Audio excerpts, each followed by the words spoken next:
A mis 67 años, imaginé que conocía bien a mi familia, hasta el día en que recibí aquel mensaje anónimo en la playa que lo cambió todo. Sal discretamente ahora y regresa al coche. No les digas nada a tus nietos. En ese instante, miré a mis nietos sonrientes a mi alrededor y sentí un escalofrío. Pero antes de continuar, asegúrate de estar ya suscrito al canal y escribe en los comentarios: ¿desde dónde estás viendo este video? Nos encanta saber hasta dónde llegan nuestras historias. Mi nombre es Isabel. Tengo 67 años y mi vida cambió por completo en una tarde de verano.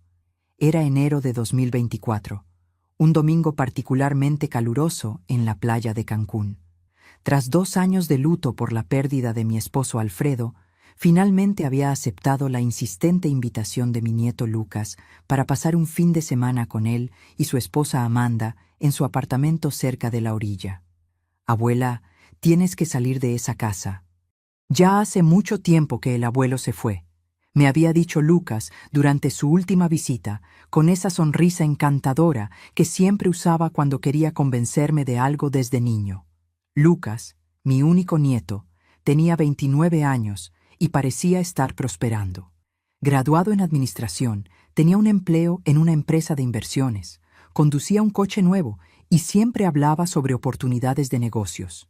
Yo sentía orgullo por él, especialmente considerando que mi hijo Roberto había fallecido en un accidente de coche cuando Lucas tenía apenas 15 años. Había criado al niño junto con Alfredo en los años siguientes, y verlo exitoso me daba la sensación de que, a pesar de todas las pérdidas, había hecho algo bien. Aquella tarde de domingo estábamos sentados bajo una sombrilla azul. Lucas y Amanda conversaban animadamente sobre algún viaje que planeaban, mientras yo observaba a las familias en la playa. Sentía una extraña mezcla de contento y melancolía. Era bueno estar allí, pero cada momento feliz también traía el dolor de la ausencia de Alfredo. Fue entonces cuando mi celular vibró. Eran las 3:22 p.m. Un mensaje de un número desconocido apareció en la pantalla. No confíes en ellos. Necesito hablar con usted urgentemente. Estoy en el kiosco Estrella de Mar, 100 metros a su derecha. Venga sola. Su vida y su fortuna dependen de esto. Mi corazón se disparó. ¿Quién enviaría un mensaje así? Por un momento, pensé en mostrárselo a Lucas, pero algo me hizo dudar. El mensaje mencionaba específicamente: no confíes en ellos. ¿Sería coincidencia? Miré a mi nieto y a su esposa, que continuaban su conversación como si nada hubiera pasado. El celular vibró de nuevo. Señora. Isabel, es sobre su testamento y la casa en San Miguel de Allende. Por favor, venga de inmediato. No mencione este mensaje. Aquello me heló la sangre. Nadie más que la familia sabía sobre la casa en San Miguel de Allende. Era una propiedad valiosa que Alfredo y yo habíamos comprado como inversión años atrás, mencionada solo en nuestro testamento. ¿Cómo sabía este extraño? Me duele un poco la cabeza, mentí, levantándome lentamente. Creo que voy a caminar un poco por la orilla para respirar. ¿Quiere que la acompañe, abuela?, preguntó Lucas de inmediato, levantándose. No es necesario, querido. Fue mucho sol, solo quiero estirar las piernas y comprar agua. Vuelvo en unos minutos. Caminé en la dirección indicada, mis pasos vacilantes en la arena caliente. Cada paso me alejaba de la seguridad familiar y me acercaba a lo desconocido. ¿Estaría siendo imprudente? A mis 67 años, siempre me consideré una mujer cautelosa y sensata. Pero algo en aquel mensaje había activado una alarma interior que no pude ignorar. El kiosco Estrella de Mar era un establecimiento sencillo de madera pintada de azul, con algunas mesas de plástico dispuestas en la arena. Un hombre de mediana edad, cabello gris y gafas oscuras, estaba sentado solo en una mesa de la esquina, observando atentamente mi aproximación. Cuando nuestras miradas se cruzaron, me hizo un leve asentimiento con la cabeza. Con el corazón latiendo fuerte, me senté frente a él. «Señora Isabel», dijo en voz baja, «mi nombre es Eduardo. Soy contador y trabajo en la oficina que administra las inversiones de su nieto Lucas. ¿Cómo sabe sobre mi casa en Campos?», pregunté directamente, aún desconfiada. Porque su nieto ha estado haciendo muchas preguntas sobre ella en las últimas semanas, y sobre todos sus bienes en realidad. ¿Él tiene acceso a los documentos del testamento que usted firmó hace 2 meses? Aquella pregunta me golpeó como un puñetazo. Sí, había firmado una actualización de mi testamento recientemente, a pedido de Lucas.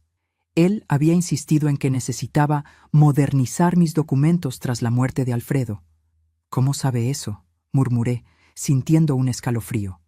Eduardo miró a su alrededor antes de continuar. Señora Isabel, lo que le voy a decir es grave.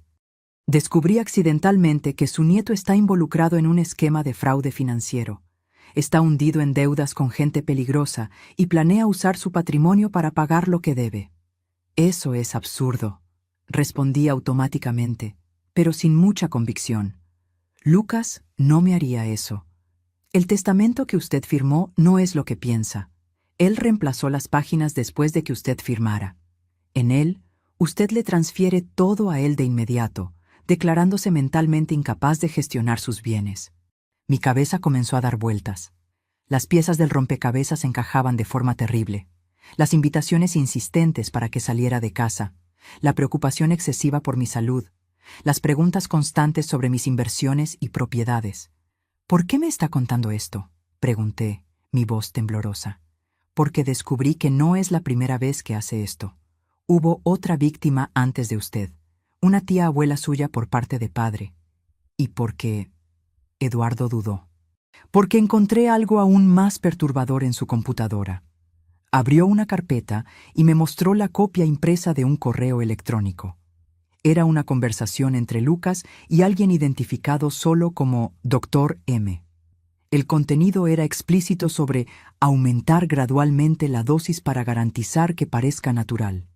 Y los accidentes domésticos son siempre la mejor opción para personas mayores. Mi mundo se derrumbó en ese momento. No era solo mi dinero lo que estaba en juego. Era mi vida. ¿Qué hago ahora?, pregunté, sintiendo el pánico crecer dentro de mí. No puede volver a ese apartamento. Llevan semanas poniendo algo en sus medicamentos para la presión. Por eso se ha sentido tan cansada últimamente. ¿Cómo sabía que andaba exhausta? Llevaba meses sintiéndome extrañamente letárgica, atribuyéndolo a la edad y a la depresión por la pérdida de Alfredo. Pero mis cosas, mis documentos, puedo ayudarla a recuperarlos después. Ahora necesitamos salir de aquí. Ya notaron su demora. Miré hacia atrás y vi a Lucas caminando rápidamente por la arena en nuestra dirección, el rostro contraído en una expresión que nunca había visto antes. No era preocupación, era rabia. En ese momento tomé una decisión que lo cambiaría todo. Me levanté y seguí a Eduardo hasta su coche estacionado cerca. Cuando Lucas gritó mi nombre, fingí no escuchar. Estaba dejando atrás no solo a mi nieto, sino la última ilusión de familia que me quedaba. Aún no lo sabía, pero aquel mensaje en la playa sería el comienzo de la batalla más difícil de mi vida. Una lucha contra mi propia sangre para proteger no solo mi herencia, sino mi propia existencia. A medida que el coche de Eduardo se alejaba de la playa, mantuve los ojos fijos en el espejo retrovisor. La imagen de Lucas parado en la arena, su rostro contorsionado de frustración mientras nos observaba partir, quedaría grabada en mi memoria para siempre. Era el rostro de un extraño, no del niño que yo había criado. ¿A dónde vamos?, pregunté finalmente, cuando ya estábamos en la avenida principal. A un lugar seguro donde podamos hablar con calma, respondió Eduardo, sus ojos vigilantes en el tráfico. Conozco a un abogado especializado en casos de abuso patrimonial contra personas mayores. Él nos encontrará en su oficina. Miré la playa que disminuía a lo lejos. La realidad de la situación finalmente me golpeaba con toda su fuerza. Acababa de huir de mi propio nieto, el niño cuyas rodillas había curado cuando se caía de la bicicleta, para quien había hecho pasteles de cumpleaños durante años, con quien había compartido las lágrimas en el entierro de mi hijo. ¿Cómo descubrió todo esto?, pregunté, aún tratando de procesar la información. Eduardo suspiró profundamente. Trabajo en el departamento financiero de la empresa hace 12 años. Siempre fui discreto, el tipo de persona que nadie nota en las reuniones. Hace 3 meses encontré discrepancias en las cuentas que Lucas administraba. Pequeñas sumas desapareciendo, inversiones de clientes redirigidas temporalmente. Comencé a investigar por mi cuenta. Estacionó frente a un edificio comercial en el centro de la ciudad y continuó. Descubrí que Lucas tiene una deuda de juego de casi 2 millones de reales con gente peligrosa. Casinos ilegales, apuestas deportivas, ese tipo de cosas. Estaba desviando dinero de clientes para cubrir sus pérdidas, pero eso no era suficiente. ¿2 millones? Repetí, incrédula. ¿Cómo puede alguien deber tanto? La adicción al juego es una enfermedad terrible, señora Isabel. Lucas comenzó con pequeñas apuestas en línea, luego fue escalando. Cuando se dio cuenta, ya estaba involucrado con personas peligrosas que ofrecen crédito fácil, pero cobran con intereses exorbitantes y métodos nada convencionales. En la oficina del abogado, un hombre de unos 50 años llamado Dr. Méndez nos recibió con expresión grave. Su oficina era elegante, pero sin pretensiones, con estanterías de libros jurídicos y una ventana que daba al centro de la ciudad. Señora Isabel, lamento que nos conozcamos en estas circunstancias, dijo, indicando un sillón cómodo donde me senté. Eduardo me explicó la situación por teléfono. Necesito hacerle algunas preguntas difíciles, si está preparada. Asentí, aunque no me sentía preparada para nada. Mi mundo se había derrumbado en cuestión de horas. ¿Usted recuerda exactamente lo que firmó en el Nuevo Testamento? Intenté recordar aquel día, hace 2 meses. Lucas había aparecido en casa con una carpeta de documentos, explicando que, tras la muerte de Alfredo, era importante actualizar mi testamento.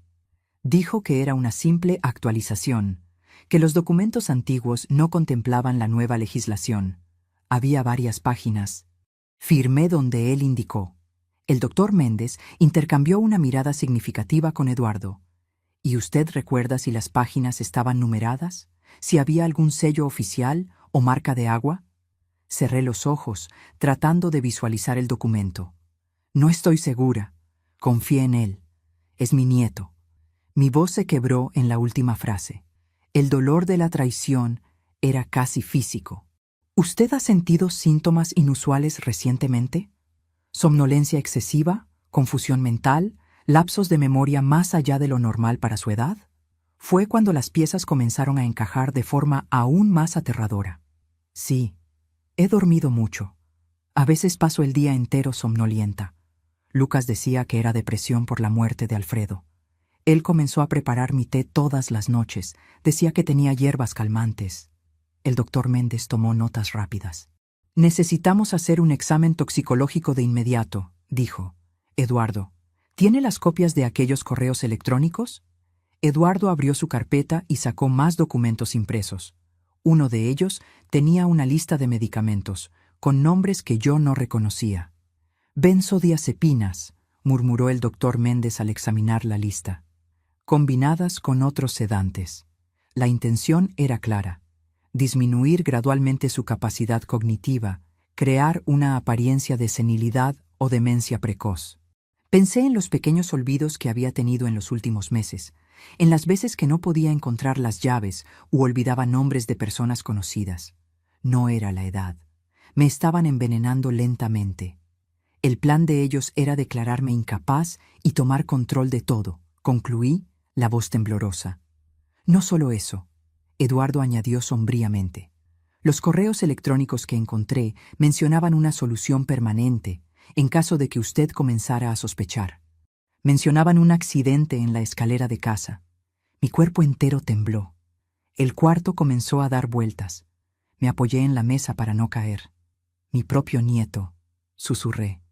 El hijo de mi hijo. ¿Cómo pudo él? El doctor Méndez me dio un vaso de agua y esperó a que me recuperara. Lamentablemente, vemos casos así con frecuencia creciente.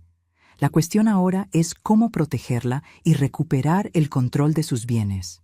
Primero, necesitamos garantizar su seguridad física. No puedo volver a casa, ¿verdad?, pregunté, aunque ya sabía la respuesta. De ninguna manera. Lucas seguramente volverá allí y estará furioso. Tenemos que asumir que es peligroso en este momento. ¿Pero dónde voy a quedarme? No tengo otros parientes cercanos. El doctor Méndez intercambió otra mirada con Eduardo. Tengo una hermana que administra una posada en Playa del Carmen, ofreció Eduardo. Es un lugar discreto. Fuera de temporada está prácticamente vacío. Usted estaría segura allí hasta que resolvamos esta situación. La idea de esconderme como una fugitiva a mis 67 años era absurda, pero menos absurda que la alternativa. Regresar a una casa donde mi propio nieto planeaba matarme. ¿Y qué hay de mis documentos, mi ropa, mis medicamentos legítimos? Puedo ayudar con eso, dijo Eduardo. Conozco al portero del edificio donde Lucas vive. Puedo inventar una excusa para recoger sus cosas cuando ellos no estén. ¿El doctor? Méndez asintió, aprobando el plan. Mientras tanto, vamos a la comisaría especializada. Necesitamos presentar una denuncia, solicitar medidas de protección e iniciar el proceso para anular cualquier documento que usted haya firmado bajo coacción o engaño. Miré por la ventana al cielo que comenzaba a oscurecer. Hace pocas horas yo estaba en la playa con lo que creía era mi familia. Ahora estaba en una oficina de abogados planeando cómo esconderme de mi propio nieto. ¿Y si me encuentra?, pregunté, sin poder contener el temblor en la voz. El doctor Méndez me miró a los ojos con una seriedad que me asustó. Señora Isabel, no podemos subestimar la gravedad de la situación. Su nieto le debe 2 millones a gente peligrosa. La única forma de que pague esa deuda es con su patrimonio. Si usted desaparece ahora, él se pondrá desesperado. La gente desesperada hace cosas terribles. Es mi nieto, repetí, como si eso pudiera cambiar algo. En este momento es alguien que planeaba su asesinato, respondió Eduardo con firmeza. Tenemos pruebas de eso. No pude contener las lágrimas. Pensé en Lucas niño, corriendo por la casa, pidiéndome que contara historias antes de dormir. El adolescente callado tras la muerte de su padre, a quien yo intentaba consolar incluso en mi propio luto. El joven del que tanto me enorgullecía cuando entró a la universidad. ¿Dónde estaba ese niño? ¿Había sido solo una ilusión? Cuando salimos de la oficina, ya estaba oscuro. Eduardo condujo cuidadosamente por las calles concurridas de Cancún, siempre revisando el retrovisor para garantizar que no estábamos siendo seguidos. Me sentía como un personaje en una de esas películas de suspense que a Alfredo le encantaba ver. Excepto que esta era mi vida real. Mi celular sonó varias veces durante el trayecto. Era Lucas. Cada llamada no contestada hacía que mi corazón se encogiera. En el sexto intento llegó un mensaje de texto. «Abuela, ¿dónde estás? Estamos muy preocupados. Ese hombre con el que saliste es peligroso. Por favor, llámame urgente». Le mostré el mensaje a Eduardo, que negó con la cabeza. Clásico, invertir la situación, hacer que usted dude de quien realmente está tratando de ayudarla. ¿Cómo voy a saber que puedo confiar en usted?, pregunté de repente. Acabo de conocerlo. Eduardo sonrió tristemente. Es una pregunta justa. Usted no me conoce, pero conoce a su nieto y vio las pruebas. Al final, tendrá que confiar en alguien. Solo espero que elija a las personas correctas. El teléfono sonó de nuevo. Esta vez era Amanda, la esposa de Lucas. ¿Ella también está involucrada? Hasta el cuello, confirmó Eduardo. ¿Fue ella quien investigó sobre los medicamentos? ¿Tiene formación en farmacia, sabía? No sabía. Me di cuenta de que había tantas cosas que yo no sabía sobre las personas que consideraba familia. El camino a Playa del Carmen fue silencioso. Yo observaba las luces de la carretera pasando, tratando de procesar todo lo que había descubierto. De vez en cuando, revisaba mi teléfono, ahora silenciado, pero aún recibiendo mensajes desesperados de Lucas. La última de ellas me hizo ahogarme. «Abuela, acabo de pasar por tu casa para ver si habías vuelto. La puerta estaba abierta y hay cosas fuera de lugar. Creo que alguien entró. Estoy muy preocupado por ti. Por favor, llámame». Él fue a mi casa, le dije a Eduardo, mostrándole el mensaje. Probablemente está buscando documentos, certificados de propiedad, cualquier cosa que pueda usar, respondió Eduardo. O plantando evidencias de que usted está confundida, desorientada. Es parte del plan. Llegamos a la posada alrededor de las 10 de la noche. Era un lugar sencillo, pero acogedor. rodeado de árboles y con el sonido del mar de fondo. La hermana de Eduardo, una señora simpática llamada Celia, me recibió con un abrazo cálido, como si ya me conociera desde hace años. «Preparé la cabaña del fondo para usted», dijo, guiándome por un camino iluminado por pequeñas luces de jardín. «Es la más privada. Nadie sabrá que está aquí». La cabaña era pequeña, pero cómoda, con una cama doble, un baño limpio y un pequeño balcón con vista a un jardín. En mis 67 años de vida, nunca imaginé que estaría escondiéndome en una posada de playa, huyendo de mi propia familia. «Mañana temprano iré a la comisaría con el doctor Méndez», explicó Eduardo. «Y después intentaré recuperar sus cosas en el apartamento de Lucas. Usted se queda aquí con Celia. No conteste el teléfono, no use tarjetas de crédito, no hable con nadie que no seamos nosotros». Cuando finalmente me quedé sola, me senté en la cama y permití que el shock y el dolor finalmente me dominaran por completo. Lloré como no lloraba desde la muerte de Alfredo.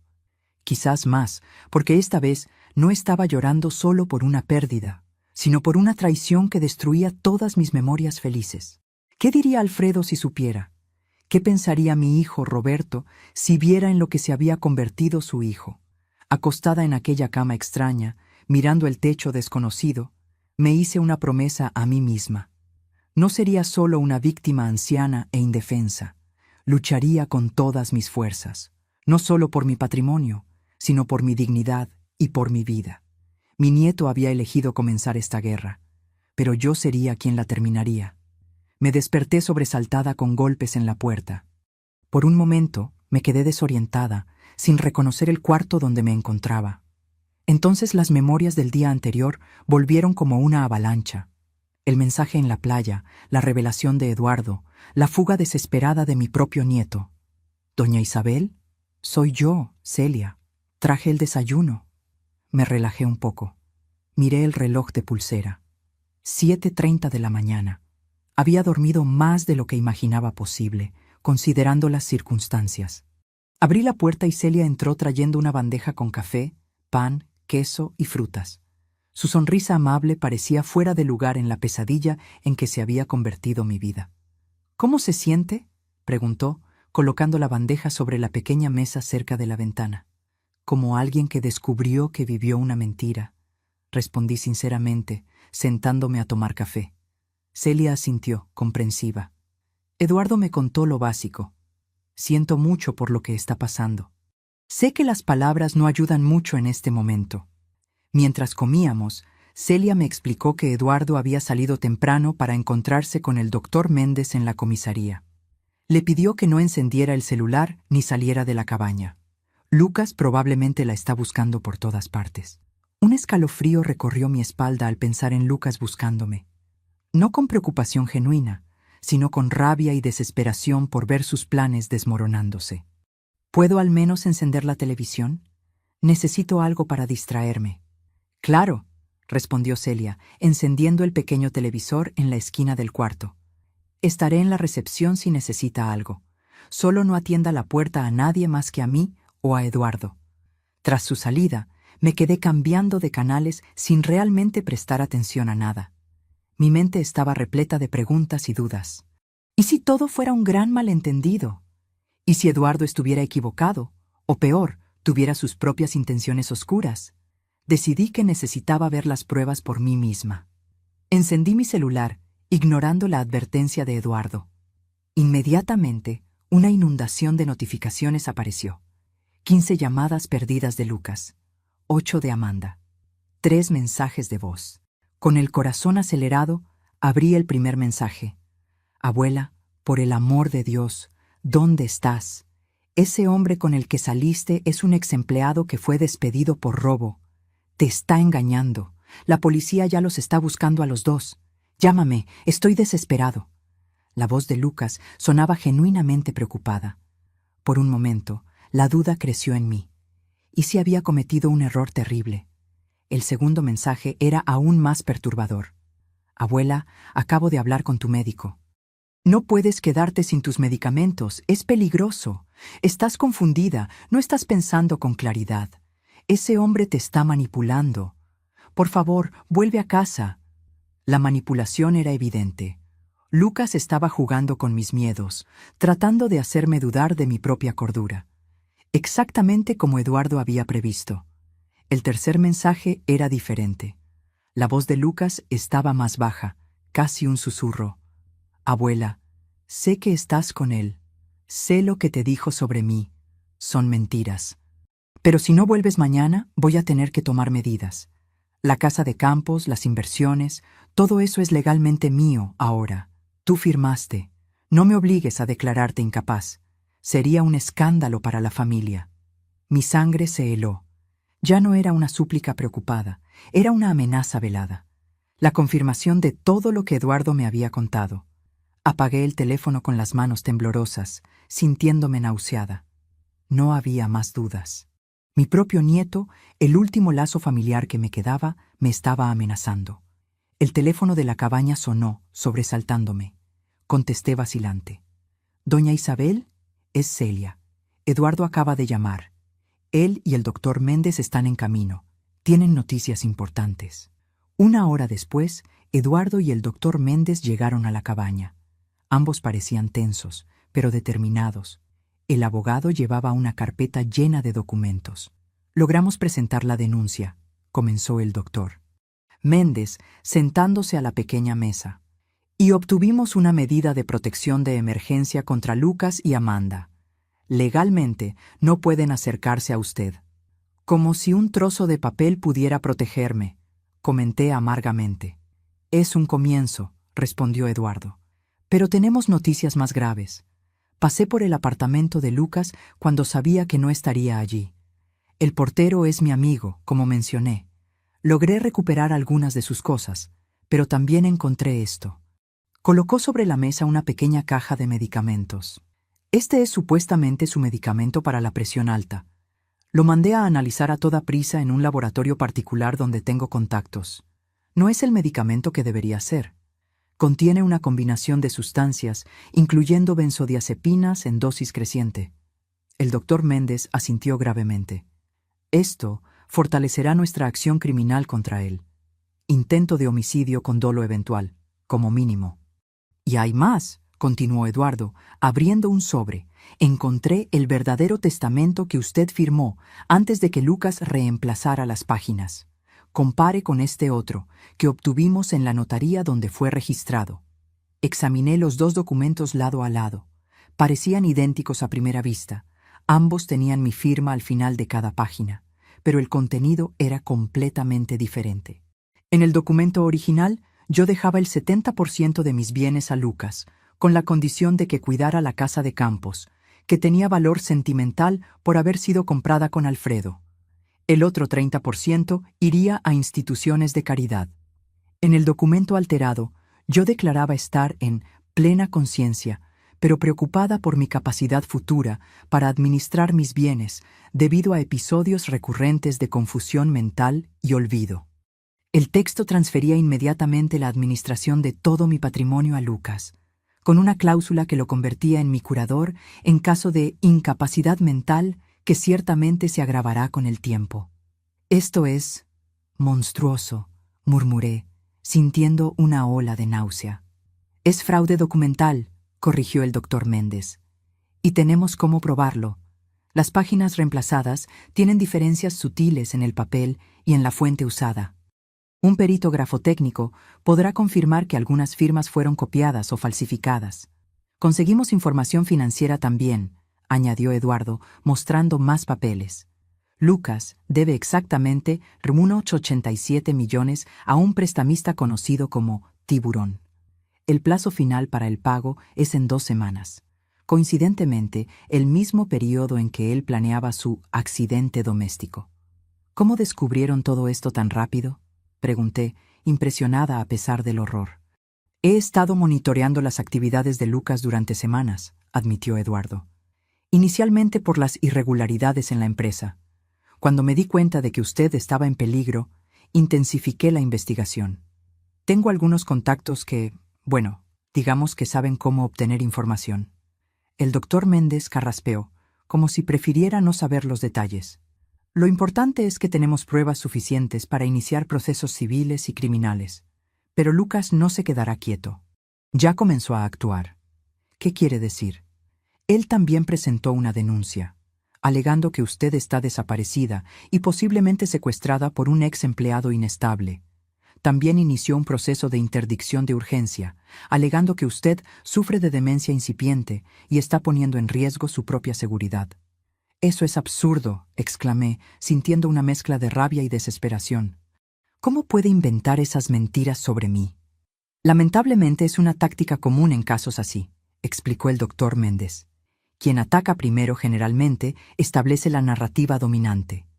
Lucas está tratando de construir una imagen de usted como una anciana confundida y manipulada por un extraño, mientras él se presenta como el nieto preocupado. Necesitamos actuar con rapidez», añadió Eduardo. «La buena noticia es que tenemos pruebas concretas. El medicamento adulterado, los documentos alterados, los correos electrónicos sobre el accidente. La mala noticia es que el proceso legal puede ser lento». «¿Cuánto tiempo tengo hasta que él consiga la interdicción?», pregunté, sintiendo un escalofrío solo de pensar en perder el control sobre mi propia vida. «Conseguimos una medida cautelar temporal que suspende cualquier decisión hasta que usted pase por una evaluación médica independiente», respondió el doctor Méndez. «Pero él presionará para que esa evaluación ocurra cuanto antes y tratará de influenciar el resultado». «¿Cómo?», presentando su historial médico reciente, que probablemente muestra síntomas de confusión y olvido, síntomas que él mismo causó con los medicamentos adulterados. Eduardo parecía furioso. «Es un plan diabólico, casi perfecto. Si no hubiéramos intervenido a tiempo...» Un silencio pesado cayó sobre la cabaña. Todos sabíamos lo que habría pasado. En pocas semanas yo estaría declarada incapaz, perdería control sobre mis bienes y, eventualmente, sufriría un accidente conveniente. «¿Qué hacemos ahora?», pregunté finalmente.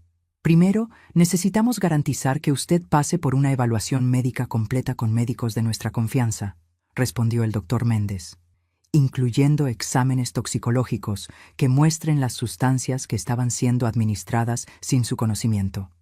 Esto desmantelará el argumento de que usted sufre de demencia. Segundo», continuó Eduardo, «necesitamos garantizar que sus propiedades estén protegidas. El doctor Méndez ya ha presentado solicitudes para bloquear cualquier transferencia o venta de sus bienes hasta que el caso se resuelva. Y tercero», concluyó el doctor Méndez, «necesitamos prepararla para un enfrentamiento directo. En algún momento, tal vez en un tribunal, usted tendrá que enfrentar a su nieto y su versión de los hechos». La idea de encarar a Lucas en un tribunal me hizo estremecer. No por miedo a él, sino por el dolor de ver en lo que se había convertido, de admitir públicamente que mi propio nieto, el hijo de mi hijo, había planeado mi muerte por dinero. «Hay otra cosa que ustedes necesitan saber», confesé, decidiendo que era hora de total honestidad. «No conté todo sobre mi patrimonio. Hay una cuenta en el extranjero que Alfredo abrió años atrás, cerca de $1 millón en un banco suizo. Lucas no sabe de eso». Eduardo y el doctor Méndez intercambiaron miradas sorprendidas. «¿Por qué no mencionó esto antes?», preguntó el abogado. «Porque no estoy segura de si lo declaré correctamente en la declaración de impuestos todos estos años», admití, avergonzada. «Alfredo se encargaba de eso. Después de que él falleció, continué solo declarando los rendimientos nacionales». El doctor Méndez suspiró profundamente. «Esto complica las cosas. Si Lucas descubre esta cuenta durante el proceso, puede usarla en su contra, alegando ocultación de patrimonio, lo que fortalecería el argumento de que usted no está administrando adecuadamente sus bienes. Por otro lado», reflexionó Eduardo, «es dinero que está seguro, fuera de su alcance. Podemos usar esto estratégicamente». Antes de que pudiéramos continuar la conversación, el teléfono de la cabaña sonó de nuevo. Celia contestó y vino rápidamente hacia nosotros, el rostro pálido. «Eduardo, un coche se detuvo en la entrada de la posada. Es un hombre joven con una mujer. Están preguntando por una señora mayor que habría llegado ayer». Mi corazón se disparó. Lucas nos había encontrado. «¿Cómo nos descubrieron?», susurré, aterrorizada. Eduardo pensó rápidamente. «¿Su celular? ¿Usted lo encendió?». Solo por unos minutos, confesé, para escuchar sus mensajes. Tiempo suficiente para rastrear la señal, murmuró. Tenemos que salir de aquí ahora. El doctor Méndez ya estaba guardando los documentos en su carpeta. ¿Hay una salida por la parte de atrás?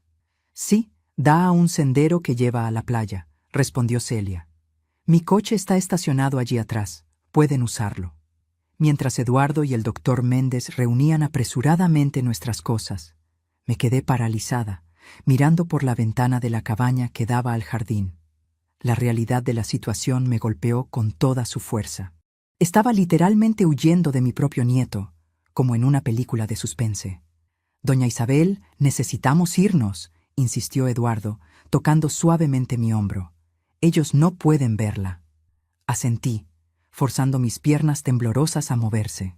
Tomamos la pequeña bolsa con mi ropa y documentos y salimos por la parte de atrás, siguiendo un sendero estrecho entre arbustos floridos que en otras circunstancias me habrían parecido encantadores. El coche de Celia era un modelo antiguo, pero bien conservado. Eduardo asumió la dirección, mientras el doctor Méndez se sentaba a mi lado en el asiento trasero. ¿A dónde vamos?, pregunté mientras el coche avanzaba por una carretera secundaria, lejos de la entrada principal de la posada. A Ciudad de México, decidió Eduardo, los ojos alternando entre la carretera y el retrovisor. Tengo un amigo que posee un pequeño hotel en el centro. No es lujoso, pero es discreto. Podemos hospedarnos allí usando nombres falsos mientras preparamos los próximos pasos. El doctor Méndez asintió, aprobando el plan. En la capital tendremos acceso más fácil a los recursos legales que necesitamos, y nos perderemos entre la multitud. El viaje a Ciudad de México fue tenso. Cada vez que un coche se acercaba demasiado, me encogía en el asiento, imaginando a Lucas persiguiéndonos. Eduardo conducía con cuidado, pero rápidamente, tomando rutas alternativas para garantizar que no estábamos siendo seguidos. ¿Cree que él sabe a dónde vamos?, pregunté en cierto momento. Es improbable, respondió Eduardo. Aunque hayan rastreado su celular hasta la posada, no tendrían cómo saber nuestros planes futuros. A menos que... El doctor Méndez comenzó. Entonces se detuvo, como si estuviera pensándolo mejor. ¿A menos que qué?, insistí. A menos que ellos hayan puesto algún tipo de rastreador en nuestras cosas. Pero eso sería... ¿paranoia?, completé. Creo que ya pasamos el punto donde podemos descartar cualquier escenario por parecer demasiado paranoico. Eduardo estuvo de acuerdo. Cuando lleguemos a Ciudad de México, vamos a revisar nuestra ropa y pertenencias, por precaución. A medida que nos acercábamos a la ciudad, el tráfico se intensificaba. El flujo constante de coches, autobuses y camiones era a la vez reconfortante y opresivo. Por un lado, era más fácil perderse en la multitud. Por otro, la contaminación y el ruido contrastaban drásticamente con la tranquilidad de la posada en Playa del Carmen. El hotel del amigo de Eduardo quedaba en una calle estrecha en el centro antiguo. Era un edificio de 3 pisos, con fachada de azulejos decorados, típico de la arquitectura de principios del siglo XX. El vestíbulo era pequeño, pero limpio y acogedor. Fernando, estos son mis tíos Carlos e Isabel. Eduardo nos presentó al recepcionista, un hombre de mediana edad con bigote gris. Están teniendo problemas con una fuga en el apartamento y necesitan quedarse algunos días. Fernando asintió, comprendiendo el mensaje entre líneas. Claro, tenemos un cuarto doble disponible en el 3er piso. Muy tranquilo, ventanas hacia la parte de atrás. Después de instalarnos en el cuarto, sencillo pero cómodo, Eduardo revisó metódicamente toda nuestra ropa y pertenencias en busca de posibles rastreadores. No encontró nada, lo que trajo algo de alivio. El doctor Méndez había salido para hacer algunas llamadas en particular. Cuando regresó, parecía más optimista. Conseguí agendar una consulta con la doctora Elena Campos para mañana por la mañana. Ella es neuróloga y perito judicial, especializada en evaluaciones de capacidad mental. Es extremadamente respetada y absolutamente ética. Si ella atesta su plena capacidad, será un golpe devastador contra las alegaciones de Lucas. ¿Y qué hay de la casa de San Miguel de Allende?, pregunté. ¿Y mis otros bienes? El juez concedió el bloqueo temporal que solicitamos, respondió el doctor Méndez. Lucas no puede vender, transferir o alterar nada hasta la resolución del caso. Pero eso no le impedirá intentar otros medios. ¿Como cuáles? Él ya está esparciendo una historia sobre su supuesto declive mental entre amigos y conocidos, creando una red de testigos que dirán haber notado cambios en su comportamiento en los últimos meses. Esto es tan calculado, comenté, sintiendo un escalofrío. ¿Cómo pudo planear todo esto? Eduardo se sentó en el único sillón del cuarto, pareciendo súbitamente cansado. La adicción al juego puede transformar completamente a una persona. La combinación de deudas enormes y el miedo a acreedores violentos crea una desesperación que justifica cualquier cosa en la mente del adicto. Su observación me hizo pensar en Lucas de una forma diferente. No como el monstruo calculador que había planeado mi muerte, sino como alguien enfermo, consumido por una adicción que había destruido su sentido moral. No disminuía la gravedad de sus acciones, pero tal vez explicaba cómo mi dulce nieto se había transformado en una persona capaz de tal crueldad. ¿Qué pasaría si, dudé, considerando una idea que había surgido? ¿Y si simplemente pagara sus deudas? Con la cuenta en Suiza, podría liquidar lo que debe y tal vez... No, respondieron Eduardo y el doctor Méndez al unísono, con una firmeza que me sorprendió. Sería la peor decisión posible, explicó el doctor Méndez pacientemente. Primero, porque legitimaría su comportamiento. Segundo, porque no resolvería el problema fundamental, la adicción. En pocos meses estaría endeudado de nuevo y usted tendría menos recursos para protegerse. Y tercero, añadió Eduardo, esos acreedores son depredadores. Si descubren que usted pagó una deuda de ese tamaño, no la dejarán en paz. Usted se convertirá en un objetivo. Asentí, reconociendo la sabiduría del consejo, pero mi corazón de abuela aún dolía. A pesar de todo, todavía era difícil aceptar que Lucas había cruzado un punto sin retorno. Descanse un poco, sugirió el doctor Méndez, revisando su reloj. Mañana será un día crucial con la evaluación médica. Necesita estar fuerte y lúcida. Tras la salida de ellos, me quedé sola en el cuarto extraño, mirando por la ventana hacia un patio interno rodeado por otros edificios antiguos, tan diferente de mi casa cómoda, construida a lo largo de décadas con Alfredo. El sentimiento de exilio era abrumador. Cerré los ojos, tratando de recordar cómo era Lucas niño. Su primer día de escuela, cuando se agarró a mi pierna, aterrorizado por lo desconocido.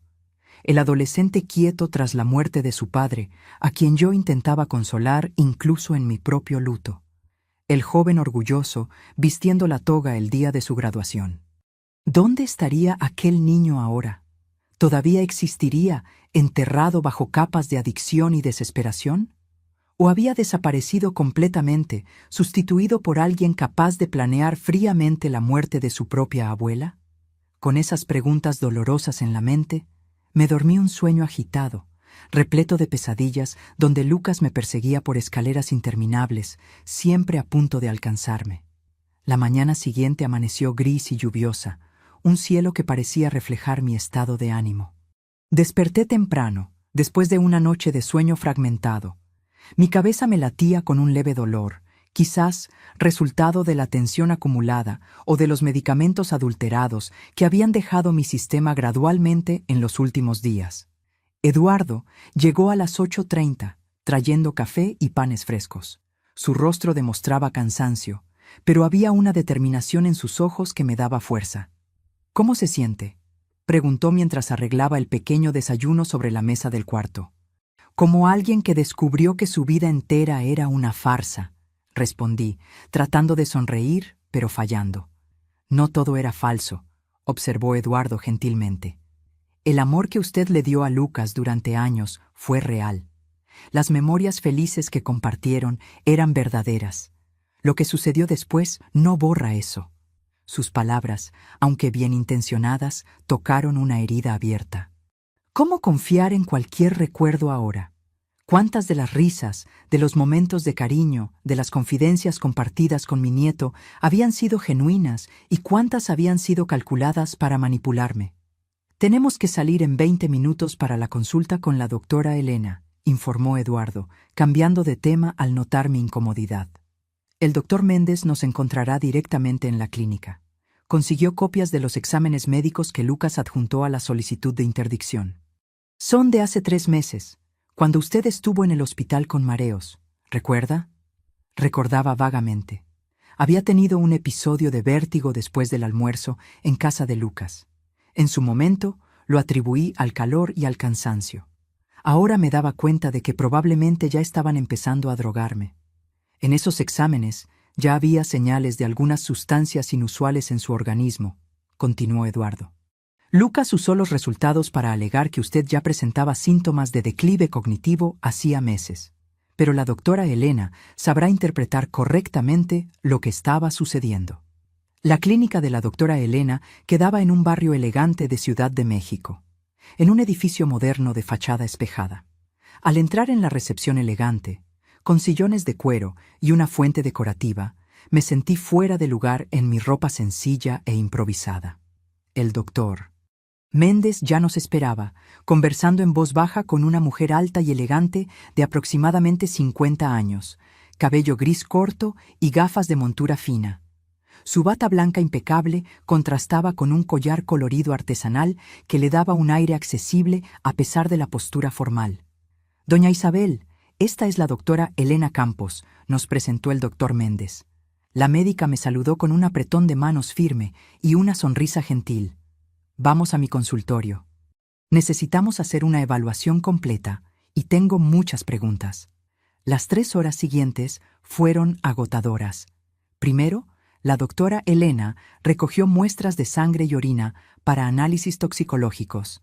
Después, condujo una batería de pruebas cognitivas, desde preguntas sencillas como fecha y lugar, hasta ejercicios complejos de razonamiento lógico, memoria y toma de decisiones. Durante todo el proceso, me hizo preguntas detalladas sobre mi historia médica, mi rutina diaria, y específicamente sobre los momentos en que había sentido confusión mental u olvido. ¿Los síntomas siempre empeoraban después de las comidas en casa de Lucas?, preguntó en determinado momento, anotando mis respuestas en una tableta. Sí, ahora que lo pienso, especialmente después del té de la noche que él insistía en preparar. Decía que tenía hierbas calmantes que me ayudarían a dormir mejor. ¿Y cuándo fue la primera vez que notó estos episodios de confusión? Intenté recordar con precisión. Creo que comenzó hace unos 3 meses, después de que firmé lo que Lucas llamó actualización del testamento. La doctora Elena intercambió una mirada significativa con el doctor Méndez. Esto coincide con los primeros exámenes que muestran trazas de benzodiazepinas en su organismo. Al final de la evaluación, la doctora Elena se quitó las gafas y me miró directamente. «Doña Isabel, con base en todas las pruebas que realicé hoy, puedo afirmar categóricamente que usted no presenta ningún signo de demencia, Alzheimer o cualquier otra condición neurodegenerativa. Su capacidad cognitiva es absolutamente compatible con su edad, con desempeño por encima del promedio en varias pruebas. De hecho, sentí un alivio inmenso con sus palabras. Una cosa era que Eduardo y el doctor Méndez me creyeran, otra completamente diferente era tener una confirmación médica oficial. ¿Y qué hay de los episodios de confusión que tuve? Los resultados preliminares de los análisis toxicológicos confirman la presencia residual de sustancias como lorazepam y otros medicamentos que, combinados, causan exactamente los síntomas que usted describe: somnolencia, confusión, lapsos de memoria. No es su mente la que está fallando, doña Isabel. Usted estaba siendo sistemáticamente envenenada. La palabra envenenada flotó en el aire como una sentencia.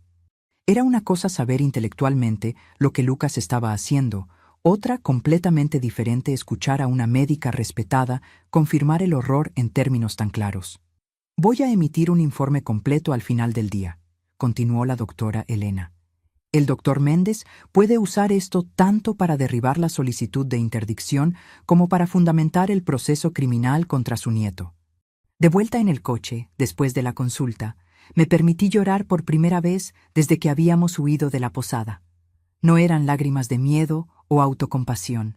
sino de una tristeza profunda por lo que Lucas se había convertido y por lo que había hecho con nuestra relación.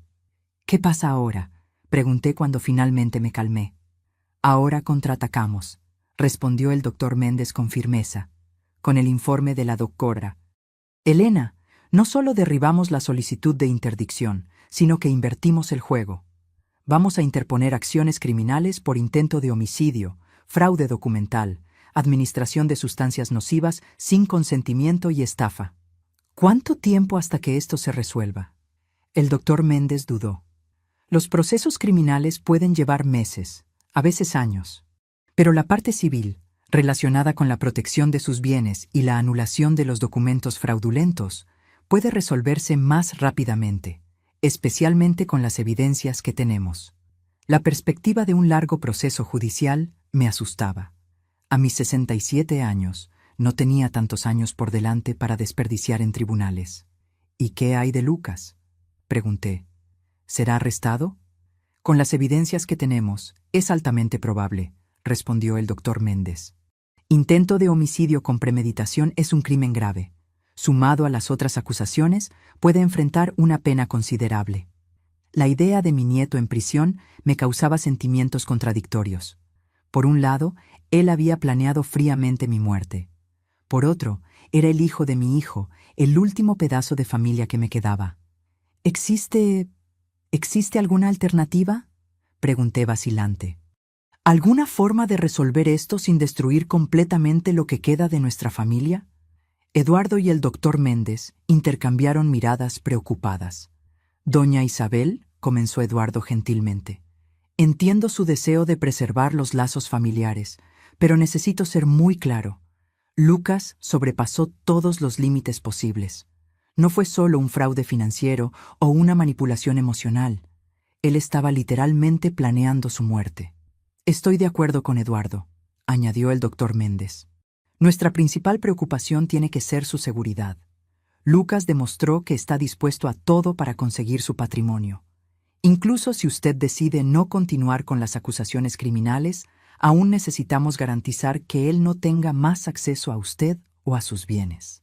Asentí lentamente, reconociendo la sabiduría en sus palabras, pero mi corazón de abuela continuaba dividido. Era difícil conciliar al niño que yo había criado con el hombre que había planeado mi muerte. Cuando llegamos al hotel, Fernando, el recepcionista, vino apresuradamente en nuestra dirección, pareciendo nervioso. «Eduardo, necesito hablar contigo en particular». Los dos se alejaron, conversando en voz baja. Por la expresión tensa de Eduardo, me di cuenta de que algo andaba mal. Cuando regresó, su rostro estaba serio. «Doña Isabel, tenemos un problema. Lucas estuvo aquí hace una hora, preguntando por nosotros». Mi sangre se heló. «¿Cómo nos encontró de nuevo?». «No estoy seguro». Fernando no confirmó nada. Dijo que no conocía a ninguna Isabel. Pero Lucas mostró una foto suya e insistió en que había información de que usted estaría hospedada aquí. «Tenemos que salir inmediatamente», decidió el doctor Méndez. «Si encontró este lugar, volverá con la policía o algo peor». «¿Peor?». «El prestamista a quien él debe dinero», explicó Eduardo sombríamente. «Si Lucas está realmente desesperado, puede haber recurrido a métodos más extremos para encontrarla». Rápidamente reunimos nuestras pocas pertenencias. Fernando nos condujo por una salida de servicio en la parte de atrás del hotel, evitando el vestíbulo principal. «¿A dónde vamos ahora?», pregunté mientras entrábamos en el coche de Eduardo, estacionado en una calle lateral.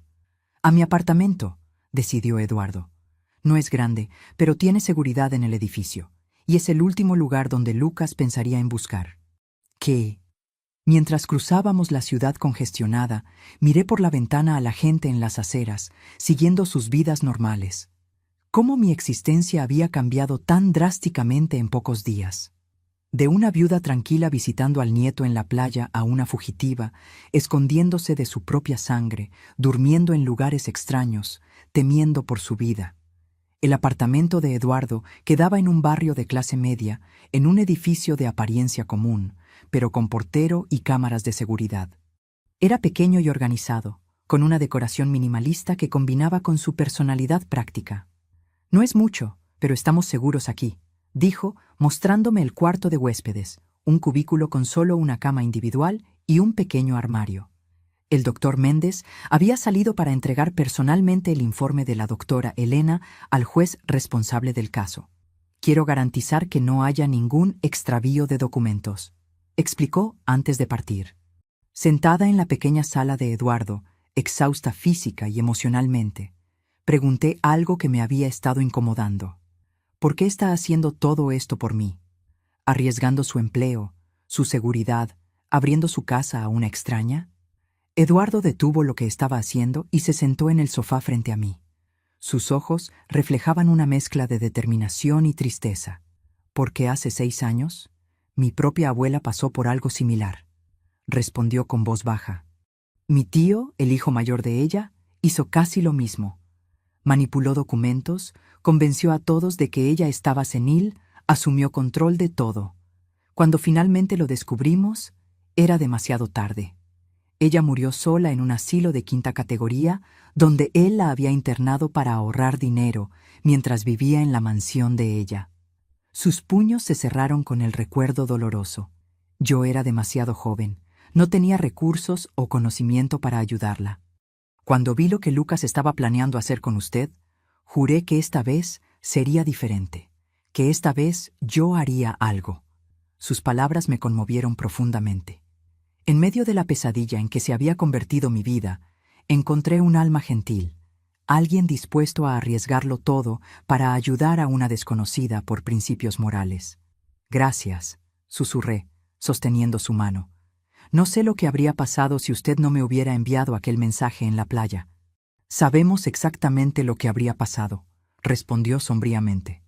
Y es por eso que no podemos bajar la guardia hasta que Lucas esté legalmente impedido de acercarse a usted. El teléfono de Eduardo sonó. Era el doctor Méndez con noticias. El juez recibió el informe y suspendió inmediatamente el proceso de interdicción, informó, sonando triunfante. Mejor aún, emitió una orden judicial prohibiendo a Lucas acercarse a doña Isabel o a cualquiera de sus propiedades. La policía ya fue notificada. Era una victoria importante, pero todos sabíamos que no significaba el fin de la batalla. Lucas aún estaba desesperado, endeudado y peligroso, y ahora, más acorralado que nunca. ¿Y qué hay del proceso criminal?, pregunté. El delegado agendó su declaración para mañana por la mañana, respondió el doctor Méndez. Con sus declaraciones y todas las evidencias que reunimos, deben emitir una orden de arresto para Lucas y Amanda al final del día. La perspectiva de ver a mi nieto arrestado aún me causaba un profundo malestar, pero ahora entendía que era necesario, no solo para mi seguridad, sino también para impedirle perjudicar a otras personas. Aquella noche, Eduardo reforzó la seguridad del apartamento, revisando 2 veces todas las cerraduras e instalando un dispositivo de alarma portátil en la puerta. El doctor Méndez se había ido, pero prometió volver a la mañana siguiente con noticias. ¿Cree que estamos seguros aquí?, pregunté mientras Eduardo preparaba un té en la pequeña cocina. Creo que sí, respondió, aunque podía notar vacilación en su voz. Lucas no conoce esta dirección, y el edificio tiene portero 24 horas. Sin embargo, viendo mi expresión preocupada, añadió, pero tal vez sea prudente pensar en un lugar aún más seguro. Tengo un amigo que posee una granja en las afueras de la ciudad. Podríamos ir allí mañana, hasta que Lucas sea capturado. Asentí, agradecida por su preocupación, pero al mismo tiempo cansada de huir. A mis 67 años, después de una vida de trabajo honesto con Alfredo, me había convertido en una fugitiva, escondiéndome en lugares desconocidos, temiendo por mi seguridad. ¿Qué le pasó a mi vida?, murmuré, más para mí misma que para Eduardo. Fue interrumpida temporalmente, él respondió, sentándose frente a mí y ofreciéndome una taza de té. Pero no se acabó. Usted va a reconstruirla, diferente quizás, pero aún suya. Sus palabras contenían una sabiduría que me reconfortó. Sí, mi vida había sido puesta patas arriba, pero todavía estaba en mis manos. Si conseguía sobrevivir a esta crisis, podría empezar de nuevo, con nuevas bases, nuevas personas, nuevos propósitos. Por la mañana, el timbre sonó temprano. Era el doctor Méndez, pareciendo agitado. Tenemos una pista sobre Lucas, anunció tan pronto como entró. Un portero de hotel en Monterrey reconoció su foto en el noticiero. Aparentemente, él y Amanda se registraron anoche bajo nombres falsos. ¿Monterrey?, preguntó Eduardo sorprendido. ¿Por qué irían allí? No estoy seguro, pero la policía está en camino. Con suerte, serán detenidos en las próximas horas. La noticia trajo un pequeño alivio, pero algo aún me incomodaba. Monterrey no tiene sentido, observé. Si estuvieran realmente huyendo, irían más lejos, tal vez incluso intentarían salir del país. El doctor Méndez frunció el ceño, considerando mi observación. Usted tiene razón. Parece una elección extraña para quien está fugitivo. A menos que... Eduardo comenzó. Entonces se detuvo abruptamente, como si una idea perturbadora hubiera ocurrido. ¿A menos que qué?, insistí. A menos que sea una distracción deliberada, completó, intercambiando una mirada preocupada con el doctor Méndez. En ese exacto momento, el celular de Eduardo sonó. Él contestó. Escuchó por algunos segundos y su rostro palideció. ¿Cuándo?, preguntó tensamente. Entendí. Estamos saliendo de inmediato. Colgando, se giró hacia nosotros con urgencia. Alguien invadió su casa en Ciudad de México, doña Isabel. El sistema de alarma se disparó hace 15 minutos. La policía está en camino, pero... Lucas, concluí, sintiendo un escalofrío en la espalda. Él nunca estuvo en Monterrey. Envió a alguien para crear una falsa pista mientras iba tras lo que realmente quería. Necesitamos ir allí, decidió Eduardo. Si está buscando documentos o valores, necesitamos saber exactamente lo que cogió. Es peligroso, alertó el doctor Méndez.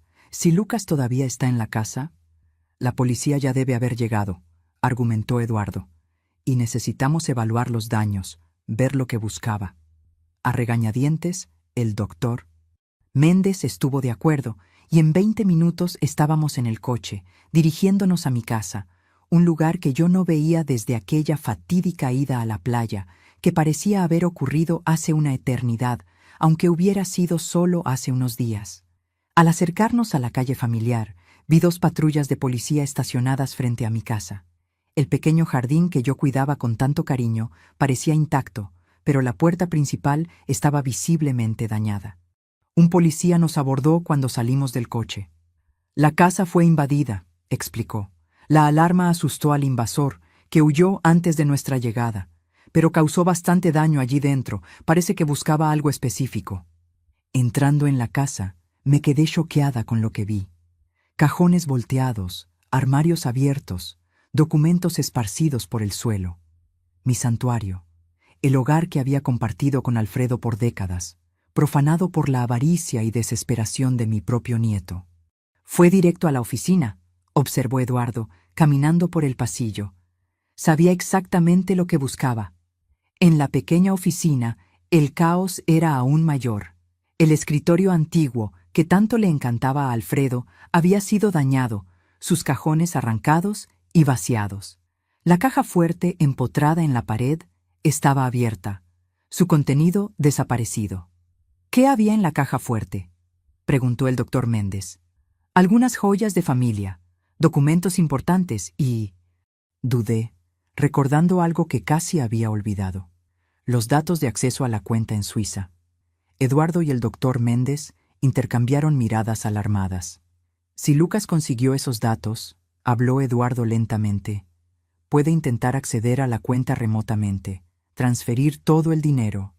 Necesitamos llamar al banco de inmediato, decidió el doctor Méndez, ya cogiendo el teléfono. Bloquear la cuenta antes de que sea demasiado tarde.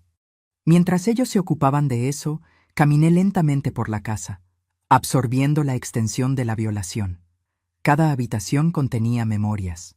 El cuarto donde Alfredo y yo dormíamos abrazados en las noches frías. La cocina donde él preparaba su famoso arroz al horno los domingos. La sala donde Lucas, aún niño, abría regalos de Navidad con ojos brillantes de excitación. Ahora todo estaba manchado, no solo por la invasión física, sino por la traición que había precedido este momento. Cogí una fotografía caída en el suelo. Yo, Alfredo y Lucas, en su graduación de la secundaria. 3 rostros sonrientes, orgullosos, unidos. Una imagen de una familia que ya no existía. El doctor Méndez apareció a mi lado, el rostro sombrío. Conseguí hablar con el banco en Suiza. Confirmaron que hubo un intento de acceso a la cuenta hace 20 minutos, usando sus credenciales. ¿Lucas lo consiguió? No. El banco bloqueó el intento por venir de una IP no reconocida. Tienen protocolos rigurosos para cuentas de ese tamaño, pero ahora implementaron un bloqueo total. Nadie podrá acceder a la cuenta hasta que usted comparezca personalmente a la agencia en Suiza. Suspiré, parcialmente aliviada. Al menos no consiguió el dinero. Pero ahora está más desesperado que nunca, observó Eduardo, uniéndose a nosotros. Y sabe que su última esperanza de pagar las deudas acaba de desaparecer. Un policía se acercó, sosteniendo su radio. Señora Nogueira, acabamos de recibir una información importante.